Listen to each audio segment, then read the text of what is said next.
फांसी लगाओ तारी सब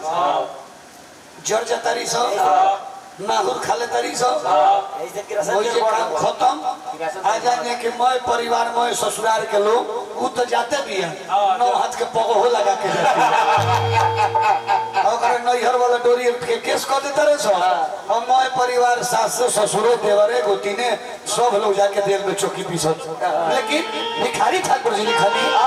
कि जब मेहरारू जोड़े झगड़ा भइल परिवार में तो मौगी का कहती है कि हम न रहब जीवन ढाना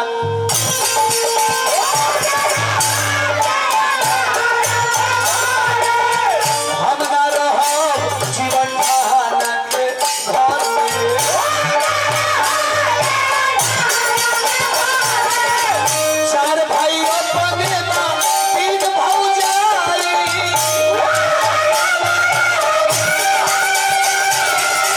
चार भाई अपने बा तीन भौजाई अब कब सुख होई अब कब सुख होई एहलो हमार में हम न रहब जीवन ढाना के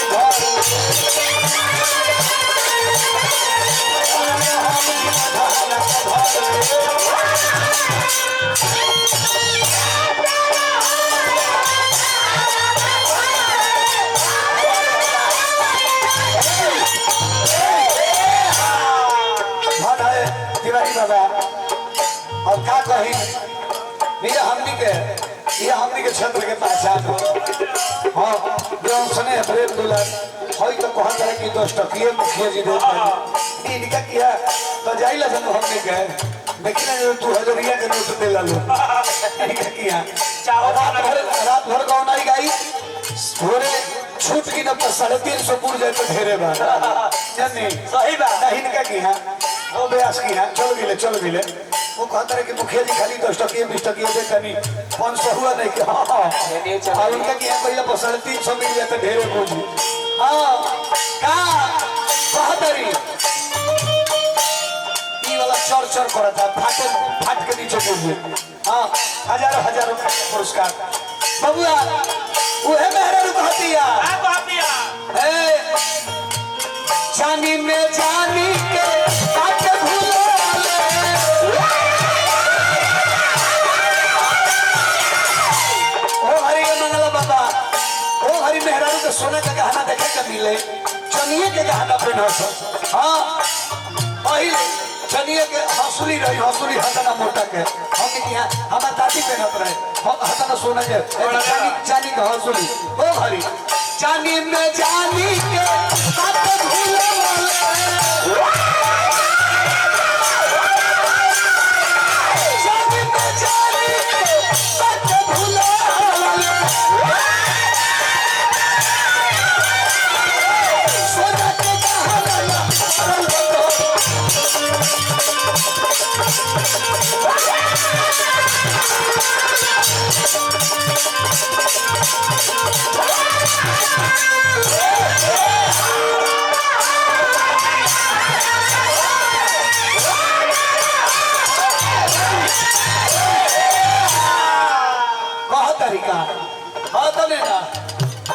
नहीं हर जाई तो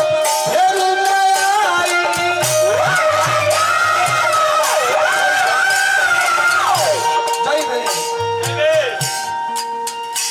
हमनी के सौभाग्य ना भाई हम आई हिनका के दोनों आदमी अच्छा पहले हमनी के तो देखे के सौभाग्य ना मिलल भिखारी ठाकुर जी के हमनी के जन्म के पहले वहां के चल गई लेकिन देखी गंगा जी से बड़ी प्रेम भिखारी ठाकुर जी करत रहे गंगा जी के हमनी के का कहिले जा गंगा जी के है गंगा माई है माई कहिले जा लेकिन हमनी के कही लगा अब भिखारी ठाकुर जी मानत रहे कहला में मानला में अंतर हमनी के कही लगा लेकिन माई वाला व्यवहार उनका जरूर करी ले जा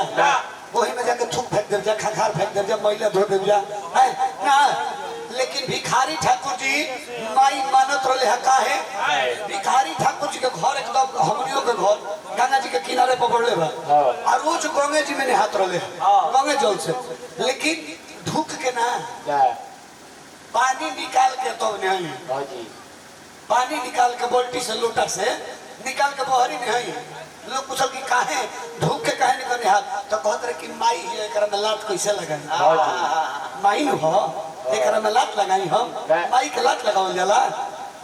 ऐसे ढूकब तो लात ओ हरी अब न पुल बन गइल हमनी की हां आरा छपरा ना तो ओ हरी पुल ना रहे हरी नाव के व्यवस्था रहे भिखारी ठाकुर जी तो पहले कुछ आरार पर नाव टिक जाए तो आदमी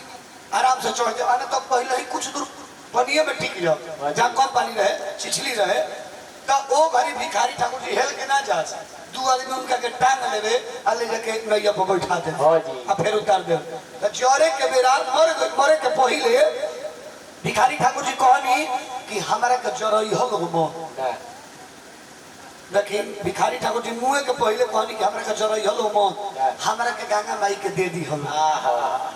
लेकिन जब मर गया के बाद हिंदू समाज में नाना प्रकार के प्रपंच होके लगल कि ना भाई हिंदू रीति रिवाज के अनुसार अगर शरीर जरूरत नहीं के तो पंच तत्वों में विलीन ना हुई तो इनका मुक्ति ना हुई मोक्ष ना हुई नाना प्रकार के अजान है कि चीता लोग पूछ दे चीता को जल लोग अभी आग के तैयारी होत रहे कले ताही आंधी अब पानी उखड़ो गंगा जी के हाल उठो कि भाग गई चीता सहित भिखारी ठाकुर के गंगा जी लेके चल चीता सहित भिखारी ठाकुर जी के गंगा जी लेके चल तो ई माई मानत रहे जनी माई मानत रहे भिखारी हमने के कही लेकिन जे गई बा हम तो गई हरिद्वार तो गंगा आरती में शामिल भई तो क्रिया जाए तो क्रिया खियावल कि आज के बाद गंगा जी को गंदा नहीं करना है यहाँ तक कि धूप खखार तो अलगे बात बा माने गंगा जी में साबुन शैम्पूल तेल ई कुल नहीं खा लगा तो हम तो त्याग देनी वही दिन से हम जब स्नान कर जाइए तो ना मन प्रयास कई गला हाँ बबुआ तो कहे के भाव बा बबुआ कहत भिखारी ना भई के हाथी कहत भिखारी ना भई के हाथी कहत भिखारी ना भई के हाथी कहत भिखारी ना भई के हाथी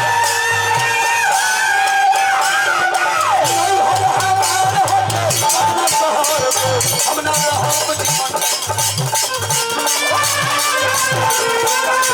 हमना हम जीवन